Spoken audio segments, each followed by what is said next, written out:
ನೋಡಿ, ಇದು ಬಿಸಿ ರೋಡಿನ ಮೆಲ್ಕರ್ನಿಂದ ತೊಕ್ಕೊಟ್ಟು ಹೋಗುವಂತಹ ಒಂದು ಪ್ರಮುಖ ರಸ್ತೆಯ ಪರಿಸ್ಥಿತಿ. ಈ ರಸ್ತೆಯನ್ನು ರಾಜ್ಯ ಹೆದ್ದಾರಿ ಮಾಡ್ತೇವೆ, ರಾಷ್ಟ್ರೀಯ ಹೆದ್ದಾರಿ ಮಾಡ್ತೇವೆ, ಚತುಷ್ಪಥ ರಸ್ತೆ ಮಾಡ್ತೇವೆ ಅಂತ ತುಂಬಾ ವರ್ಷದಿಂದ ಇಲ್ಲಿ ಘೋಷಣೆಗಳು ನಡೀತಾ ಇದೆ. 2 ಸಲ ಮಂಗಳೂರಲ್ಲಿ ಕೇಂದ್ರ ಹೆದ್ದಾರಿ ಸಚಿವರಾದಂಥ ನಿತಿನ್ ಗಡ್ಕರಿ ಅವರು ಬಂದು ವಿಡಿಯೋ ಕಾನ್ಫರೆನ್ಸ್ ಮಾಡಿ ಈ ರಸ್ತೆಯನ್ನು ಶಂಕುಸ್ಥಾಪನೆ ಮಾಡಿದ್ದಾರೆ. ಕಳೆದ 2018ರ ಚುನಾವಣೆಯ ಸಂದರ್ಭದಲ್ಲಿ ತೊಕ್ಕೊಟ್ಟಿನಿಂದ ದೇರಳಕಟ್ಟೆಯವರೆಗೆ ಚತುಷ್ಪಥ ರಸ್ತೆಯನ್ನಾಗಿ ಮಾಡಿ ದೊಡ್ಡ ದೊಡ್ಡ ಪ್ರಚಾರಗಳನ್ನು ಪಡ್ಕೊಂಡಿದ್ದರು ಸ್ಥಳೀಯ ಶಾಸಕರು, ಇಲ್ಲಿನ ಜನಪ್ರತಿನಿಧಿಗಳು.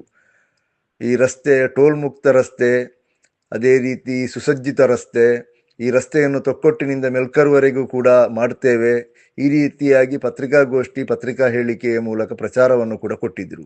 2018ರ ಚುನಾವಣೆಯಲ್ಲಿ ದೇರಳಕಟ್ಟೆವರೆಗೆ ಮಾಡಿದ್ರು. ಪುನಃ 5 ವರ್ಷ ಕಳೆದು 2023ರ ಚುನಾವಣೆ ಬರುವಾಗ ದೇರಳಕಟ್ಟೆಯಿಂದ ಮುಡಿಪುವರೆಗೆ ಮಾಡಿದ್ರು. ಇನ್ನು ಮುಡಿಪಿನಿಂದ ಮೆಲ್ಕರ್ವರೆಗೆ ಯಾವ ಅಭಿವೃದ್ಧಿ ಕೂಡ ಆಗಲಿಲ್ಲ. ಸಂಪೂರ್ಣವಾಗಿ ಹದಗೆಟ್ಟು ಹೋಗಿದೆ. ಒಂದು ದಿವಸದಲ್ಲಿ ಸಾವಿರಾರು ಸಂಖ್ಯೆಯ ವಾಹನಗಳು ಓಡಾಡುವಂತಹ ರಸ್ತೆ ಇದು. ಈ ರಸ್ತೆಯಲ್ಲಿ ಯೂನಿವರ್ಸಿಟಿಗೆ ಹೋಗುವಂತಹ ರಸ್ತೆ, ಅದೇ ರೀತಿ ಮೆಡಿಕಲ್ ಕಾಲೇಜುಗಳಿದೆ, ಆರೋಗ್ಯ ಸಂಸ್ಥೆಗಳಿದೆ, 10 ವಿದ್ಯಾಸಂಸ್ಥೆಗಳಿದೆ, ವ್ಯಾಪಾರ ಕೇಂದ್ರಗಳಿದೆ, ಕೇರಳವನ್ನು ಸಂಪರ್ಕಿಸಲಿಕ್ಕೆ ಸಾಧ್ಯವಾಗಿರುವಂತಹ ರಸ್ತೆ. ಎಲ್ಲ ನಿಟ್ಟಿನಿಂದಲೂ ಕೂಡ ಜನನಿಬಿಡವಾದಂತಹ ವಾಹನಗಳು ಹೆಚ್ಚಿನ ಸಂಖ್ಯೆಯಲ್ಲಿ ಓಡುವಂಥ ಒಂದು ರಸ್ತೆಯ ಪರಿಸ್ಥಿತಿ ನೋಡಿ. ನಮ್ಮ ದಕ್ಷಿಣ ಕನ್ನಡ ಜಿಲ್ಲೆಯನ್ನು ಇಲ್ಲಿನ ಸರ್ಕಾರ, ಇಲ್ಲಿನ ಜನಪ್ರತಿನಿಧಿಗಳು, ಅದೇ ರೀತಿ ಇಲ್ಲಿನ ಅಧಿಕಾರಿಗಳು ಎಷ್ಟರ ಮಟ್ಟಿಗೆ ನಿರ್ಲಕ್ಷಿಸ್ತಾ ಇದ್ದಾರೆ ಅಂತ ಹೇಳುವುದಕ್ಕೆ ಇದೊಂದು ಉದಾಹರಣೆ ಸಾಕು.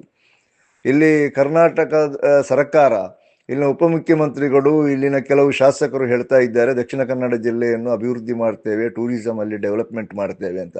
ಕನಿಷ್ಠ ಪಕ್ಷ ಮೊದಲು ಮೂಲಭೂತ ಸೌಲಭ್ಯಗಳನ್ನಾದರೂ ಮಾಡಿಕೊಡಿ ಸ್ವಾಮಿ. ನಮಗೆ ಓಡಾಡುವಂಥ ರಸ್ತೆಯನ್ನು ಮಾಡಿಕೊಡಿ. ಇಲ್ಲಿ ಪೆಟ್ರೋಲಿಗೆ ರೇಟ್ ಜಾಸ್ತಿ ಆಗಿದೆ, ಪೆಟ್ರೋಲ್ನ ಮೇಲೆ ಅದಕ್ಕಿಂತ 2 ಪಟ್ಟು ಹೆಚ್ಚು ಸುಂಕವನ್ನು ತೆಗಿತಾ ಇದ್ದಾರೆ.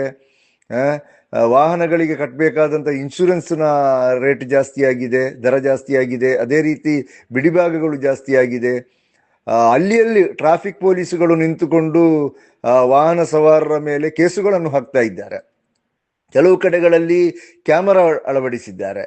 ಏನಾದರೂ ಕಂಪ್ಲೇಂಟ್ಗಳಿದ್ರೆ, ಸೀಟ್ ಬೆಲ್ಟ್ ಹಾಕದೇ ಇದ್ದರೆ, ಟೂ ವೀಲರ್ನವರು ಹೆಲ್ಮೆಟ್ ಹಾಕದೇ ಇದ್ದರೆ, ಅಥವಾ ಸೈಡ್ ಮಿರರ್ ಇಲ್ಲದಿದ್ದರೆ ಅಲ್ಲಿ ಫೈನ್ ಬೀಳ್ತಾ ಇದೆ, ಫೈನ್ ಪೋಸ್ಟಲ್ಲಿ ಬರ್ತಾ ಇದೆ.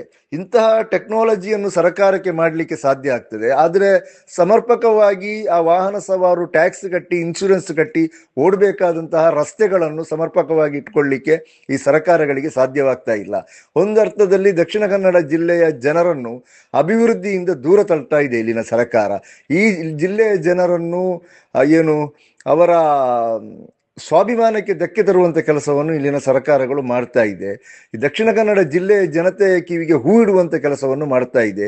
ಒಂದು ಮಹಾ ಮೋಸವನ್ನು ದಕ್ಷಿಣ ಕನ್ನಡ ಜಿಲ್ಲೆಯ ಜನತೆಗೆ ಇಲ್ಲಿನ ಸರ್ಕಾರ, ಜನಪ್ರತಿನಿಧಿಗಳು ಮಾಡ್ತಾ ಇದ್ದಾರೆ.